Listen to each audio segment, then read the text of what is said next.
വർഷം 1889 April 20. Australia Hungary പ്രദേശമായ Bruno ആമിലാണ് Hitler ജനനം കൊള്ളുന്നത്. കസ്റ്റംസിലെ ജീവനക്കാരനായ അലോയ് ഹിറ്റ്ലർ, ഭാര്യ ക്ലാര ഹിറ്റ്ലർ എന്നിവരുടെ നാലാമത്തെ മകനാണ് അഡോൾഫ് ഹിറ്റ്ലർ. മൂത്ത 3 സഹോദരന്മാർ ചെറുപ്പകാലത്ത് തന്നെ മരണമടഞ്ഞു. ഹിറ്റ്ലറിന്റെ 3-ാം വയസ്സിൽ കുടുംബം ജർമ്മനിയിലെ പസാവിലേക്ക് കുടിയേറി. പിന്നീട് 2 വർഷക്കാലത്തോളം അവിടെയായിരുന്നു ഹിറ്റ്ലർ വളർന്നത്. ബവേറിയൻ ഭാഷ ഇവിടെ നിന്നാണ് ഹിറ്റ്ലർ പഠിച്ചത്. 1894 ലിൻസിലെ ലിയോഡിങ്ങിലേക്ക് താമസം മാറി. അവിടെ അടുത്തുള്ള ടെക്നിക്കൽ സ്കൂളിലാണ് പഠനം ആരംഭിച്ചത്. അച്ഛന്റെ അടുത്തുള്ള ഫ്രാങ്കോ പെർഷ്യൻ യുദ്ധത്തിന്റെ ബുക്കുകളാണ് ഹിറ്റ്ലറുടെ യുദ്ധത്തിന്റെ താല്പര്യങ്ങൾ വർദ്ധിപ്പിച്ചത്. കൃഷിയായിരുന്നു അലോയ് ഹിറ്റ്ലറുടെ ലിയോഡിങ്ങിലെ വരുമാന മാർഗം. 1897 കൃഷി മോശമായതിനെ തുടർന്ന് കുടുംബം ലബാക്കിലേക്ക് നീങ്ങി. മകനെ ദൈവഭക്തി സ്വഭാവശുദ്ധിയോടെ വളർത്തുക എന്നതായിരുന്നു അമ്മ ക്ലാര ഹിറ്റ്ലറിന്റെ ആഗ്രഹം. 8 വയസ്സുള്ളപ്പോൾ പള്ളിയിൽ പോവുകയും ചടങ്ങുകളിൽ അച്ചടക്കത്തോടെ പങ്കെടുക്കുകയും സംഗീതം പഠിക്കുകയും ചെയ്തു. പള്ളിയിലെ ഗായക സംഘത്തിലെ ഒരാളായിരുന്നു അഡോൾഫ് ഹിറ്റ്ലർ. 1898 വീണ്ടും ലിയോഡിങ്ങിലേക്ക് കുടുംബം താമസം മാറി. 2 വർഷങ്ങൾക്ക് ശേഷം ഇളയ സഹോദരൻ 5-ാം പനി വന്ന് മരണമടഞ്ഞു. ഇത് ഹിറ്റ്ലറിന് നൽകിയത് വലിയ മാനസികാഘാതമായിരുന്നു.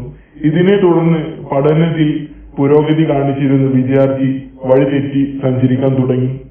അച്ഛന് കസ്റ്റംസിലെ ജോലി മകന് നൽകണം എന്നതായിരുന്നു ആഗ്രഹം.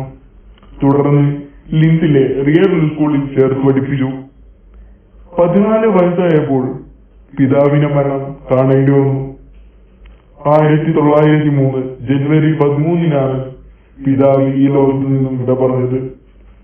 1905 അമ്മയുടെ സമ്മതത്തോടുകൂടി അഡോൾഫ് ഹിറ്റ്ലർ പഠനം അവസാനിപ്പിച്ചു.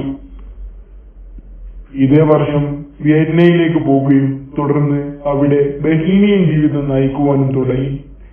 താൻ വരച്ച് ജലച്ചായ വിറ്റ് അവിടെ ഉപജീവന മാർഗം കണ്ടു. അക്കാദമിക് ഓഫ് ഫൈൻ ആർട്സ് കോളേജിൽ 2 തവണ പ്രവേശന പരീക്ഷയിൽ വിജയം കാണാനായില്ല. ഇതിനിടെ ക്ലാരയുടെ രോഗം മൂർച്ഛാവസ്ഥയിലെത്തി. മരണസമയം മകൻ ഒപ്പം ഉണ്ടാവണമെന്നതായിരുന്നു അമ്മയുടെ ആഗ്രഹം. ഇതിനായി മകനെ പലതവണ വീട്ടിലേക്ക് ക്ഷണിച്ചു. എന്നാൽ അക്കാദമിക് ഓഫ് ഫൈൻ ആർട്സ് കോളേജിൽ പ്രവേശന പരീക്ഷയിൽ വിജയം കാണാതെ വീട്ടിലേക്കില്ല എന്നതായിരുന്നു മകന്റെ തീരുമാനം. എന്നാൽ ഹിറ്റ്ലറിന്റെ 18-ാം വയസ്സിൽ അമ്മ ക്ലാര ഹിറ്റ്ലർ ഈ ലോകത്തു നിന്നും വിട പറഞ്ഞു. 1907 ഡിസംബർ 21-നാണ് ഈ സംഭവം അരങ്ങേറിയത്. അമ്മയുടെ മരണവിവരം അറിഞ്ഞ ഹിറ്റ്ലർ നാട്ടിലേക്ക് വന്നു. മരണാനന്തര ചടങ്ങുകൾക്ക് ശേഷം വീണ്ടും വിയറ്റ്നാമിലേക്ക് മടങ്ങിപ്പോയി. വീടുകളില്ലാതെ തെരുവുകളിലും മറ്റുമാണ് ഹിറ്റ്ലർ അന്ന് കഴിഞ്ഞിരുന്നത്. 1910-കളിൽ പാവപ്പെട്ടവർക്കായിട്ടുള്ള വീടുകളിലും മറ്റും താമസിച്ചു. ഈ സമയത്താണ് 2-ാം ലോക മഹായുദ്ധത്തിന്റെ വരവ്. നിർബന്ധ സൈനിക സേവനം നൽകേണ്ടവരിൽ ഒരാളായിരുന്നു അഡോൾഫ് ഹിറ്റ്ലർ. തുടർന്ന് സൈന്യത്തിൽ ചേർന്നു.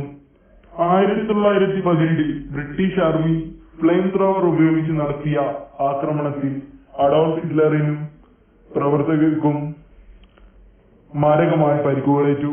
തുടർന്ന് ഹിറ്റ്ലറും പങ്കാളികളും കിടപ്പിലായി.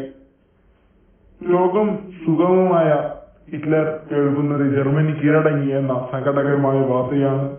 തന്റെ കൂട്ടത്തിലുള്ള ചതിയന്മാരായ ജൂത സമൂഹമാണ് ഇതിന് പിറകിലെന്നറിഞ്ഞ ഹിറ്റ്ലറിന് ഒടുക്കാനാവാത്ത ദേഷ്യം മനസ്സിൽ വന്നു. തുടർന്ന് 1933 32% വോട്ടുകളോടുകൂടി ജർമ്മനിയുടെ നേതാവായി മാറി.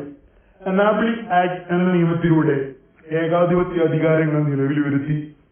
സൈന്യത്തിന്റെ ശക്തമായ പിന്തുണ അഡോൾഫ് ഹിറ്റ്ലറിനുണ്ടായിരുന്നു. മറ്റു രാജ്യങ്ങൾ പിടിച്ചെടുക്കാൻ അഡോൾഫ് ഹിറ്റ്ലർ പല രീതിയിലുള്ള ആസൂത്രണങ്ങളും നടത്തി. ഈ ആസൂത്രണങ്ങൾ 1939 വരെ നീണ്ടുനിന്നു. ശത്രുവിനെ ആദ്യം ഒഴിച്ചു നിർത്തുക എന്ന ലക്ഷ്യത്തോടുകൂടി സോവിയറ്റ് യൂണിയനുമായി അരാക്രമണ കരാർ ഒപ്പിട്ടു. തുടർന്ന് ജർമ്മനിയുടെ റേഡിയോ സ്റ്റേഷൻ ആക്രമിച്ചു എന്ന് പറഞ്ഞ് പോളണ്ടിനെ ആക്രമിച്ചു കീഴ്പ്പെടുത്തി. 1939 പോളണ്ടിനെ കീഴ്പ്പെടുത്തിയത്. പിന്നീട് പോളണ്ടിലുള്ള ജൂത സമൂഹം അനുഭവിച്ചത് മറക്കാനാവാത്ത പീഡനങ്ങളുടെ കഥകളാണ്. തുടർന്ന് ഫ്രാൻസിനെയും പിടിച്ചെടുത്തു. എന്നാൽ ബ്രിട്ടൻ പിടിച്ചെടുക്കാൻ നോക്കിയ ജർമ്മൻ സൈനികർക്ക് ലഭിച്ചത് പരാജയത്തിന്റെ കൊടികളായിരുന്നു.